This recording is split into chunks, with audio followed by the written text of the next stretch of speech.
Hi friends, ఈరోజు మనము chicken biryani చేసుకుందాము. అది కూడా రైస్ కుక్కర్లో చేస్తున్నాను ఫ్రెండ్స్. నెక్స్ట్ దీనికి ఆయిల్ వేసాను, సాజీరా మరియు చెక్క, లవంగం, ఇలాచి ఇవన్నీ కూడా వేసాను. ఇవన్నీ వేసాక నెక్స్ట్ మనము ఉల్లిగడ్డలు, పచ్చిమిరపకాయలు, టమాటాలు, కొత్తిమీర, కరివేపాకు వేసుకుందాం. ఇవి కొంచెం చిటపటలాడుతున్నాయి ఫ్రెండ్స్. ఒక్క 5 నిమిషాలు ఆగాక మిగతా ఇంగ్రీడియంట్స్ అన్నీ కూడా వేసుకుంటాము. ఏమేం కావాలి అనేది ప్రాసెస్లో నేను చెప్తూ ఉంటాను ఫ్రెండ్స్. ఇదిగోండి ఫ్రెండ్స్, ఉల్లిగడ్డలు, పచ్చిమిరపకాయలు, టమాటాలు, కొత్తిమీర, కరివేపాకు అన్నీ కూడా వేసాను ఫ్రెండ్స్. ఈ చికెన్ బిర్యానీ అనేది నా స్టైల్లో చేస్తున్నాను.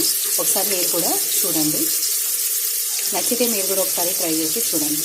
ఇవన్నీ ఒక్క 5-10 నిమిషాలు వేగాక అల్లం వెల్లుల్లి పేస్ట్ వేసుకుందాము ఫ్రెండ్స్.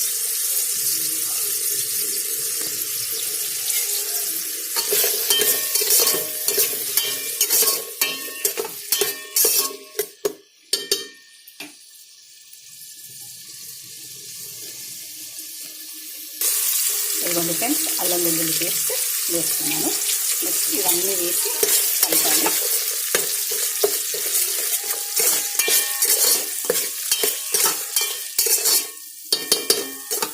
ఒక 5 నిమిషాలు దీన్ని మొత్తం అంతా కూడా కలియబెట్టాలి. ఒక్క 15 నిమిషాలు ఇది దగ్గరగా మగ్గే వరకు ఉండనివ్వాలి ఫ్రెండ్స్. ఇదిగోండి ఫ్రెండ్స్, చికెన్ ముక్కలు వేసాను. ఇవి కూడా వేసి మొత్తం కలగబెట్టాలి.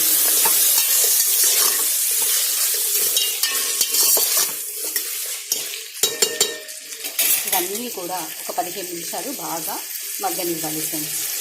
ఇదిగోండి ఫ్రెండ్స్, మనం వేసుకున్నటువంటి చికెన్ ముక్కలంతా కూడా ఆయిల్లో బాగా వేగిపోవాలి ఫ్రెండ్స్. మెత్తగా ఉడికిపోవాలని రూల్ ఏం లేదు. కొంచెం వాటికి ఉన్నటువంటి కౌసు వాసన అంతా పోవడానికి కొంచెం మనము ఆయిల్లో వేయించుకుంటే ఆ వాసన పోతుంది అనేసి. ఇప్పుడు కొంచెం అంటే కొంచెం కారము, ఉప్పు వేసుకుంటాం.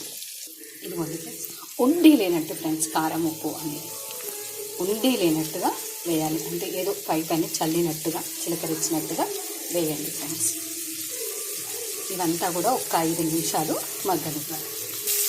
ఇదిగోండి ఫ్రెండ్స్, మొత్తం చికెన్ ముక్కలు, ఉల్లిగడ్డలు, పచ్చిమిరపకాయలు, టమాటాలు అన్నీ కూడా మొత్తంగా వేగిపోయాయి ఫ్రెండ్స్. ఇప్పుడు మనము కావలసినంత మజ్జిగ పోసుకున్నాము ఫ్రెండ్స్. ఇదిగోండి ఫ్రెండ్స్, మొత్తం మజ్జిగను పోసేసాను. అంటే మనం ఎంత క్వాంటిటీ అయితే బియ్యాన్ని తీసుకుంటామో అంత క్వాంటిటీ లెక్కతో, అంటే ఒక గ్లాస్ బియ్యం తీసుకుంటే మనం 2 గ్లాసుల నీళ్లు పోస్తాము. ఎందుకంటే ఇది రైస్ కుక్కర్లో కాబట్టి అంతే పోస్తాము, కొలతతోటి పోస్తూ ఉంటాము. మజ్జిగను కూడా అంతే, మీరు ఎంత కొలతతో అయితే బియ్యాన్ని పోసారో అంతే కొలతతో దానికి సరిపడినటువంటి మజ్జిగను పోసుకోండి. మజ్జిగను నేను ఎందుకు తీసుకుంటాను అంటే, బిర్యానీ చేసేటప్పుడు అంతా కూడా ఎప్పుడైనా సరే నేను మజ్జిగే పోస్తాను. ఎందుకంటే మనము బిర్యానీలో చాలా ఘాటు అంతా ఉంటుంది. అంటే మనము చెక్క, లవంగం, ఇలాచి, కారము, ఉప్పు ఇలాంటివన్నీ కూడా వేస్తాం.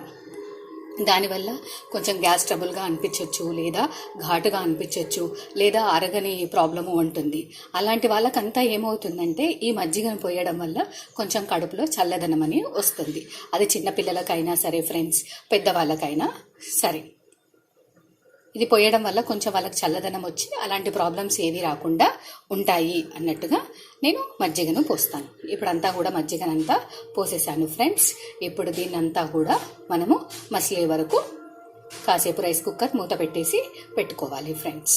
ఇదిగోండి, ఆల్రెడీ కొంచెంగా మసులుతుంది కూడా.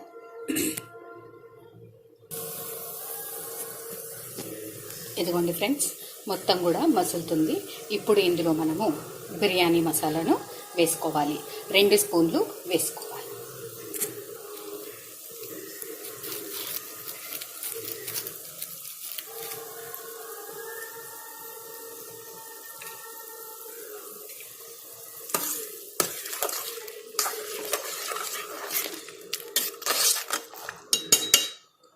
దీనంతటిని ఇందులో కలవనియాలి.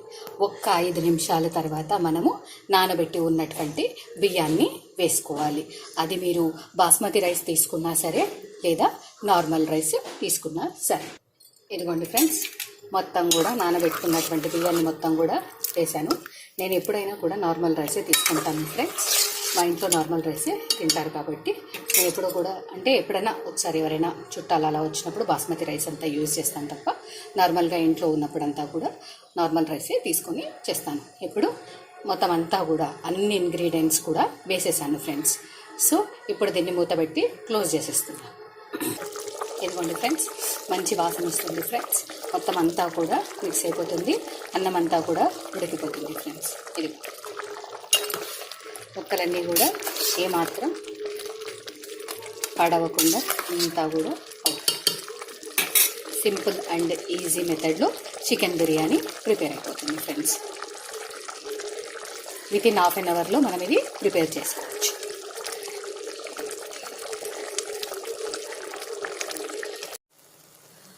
ఇదిగోండి ఫ్రెండ్స్, మొత్తం కలర్ కూడా వచ్చేసింది, ఫినిషింగ్ అంతా కూడా వచ్చేసింది, పైన అంతా కూడా మొత్తం అంతా కూడా వచ్చేసింది ఫ్రెండ్స్. మొత్తం ఫినిషింగ్ కూడా వచ్చేసింది. మొత్తం కొత్తిమీర, కరివేపాకు ముక్కలు అన్నీ కూడా మంచిగా కలిసిపోయినాయి. స్మెల్ కూడా బాగా వస్తుంది ఫ్రెండ్స్. ఒకసారి మీరు కూడా ట్రై చేసి చూడండి. ఇంకొక 5-10 నిమిషాలు అయితే అయిపోతుంది ఫ్రెండ్స్. ఇదిగోండి ఫ్రెండ్స్, పొగలంతా వచ్చేసినాయి, అన్నం పూర్తిగా రెడీ అయిపోయింది ఫ్రెండ్స్ టోటల్గా. ఇప్పుడు దీన్ని మనము ఉల్లిగడ్డలతోటి డెకరేషన్ చేసుకుందాం. ఇదిగోండి ఫ్రెండ్స్, ఉల్లిగడ్డలతోటి టోటల్గా డెకరేషన్ కూడా చేసేసాం. మీరు కూడా ఒకసారి ట్రై చేసి చూడండి ఫ్రెండ్స్, చాలా బాగుంటుంది taste.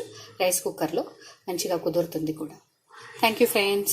Please subscribe me and share my channel.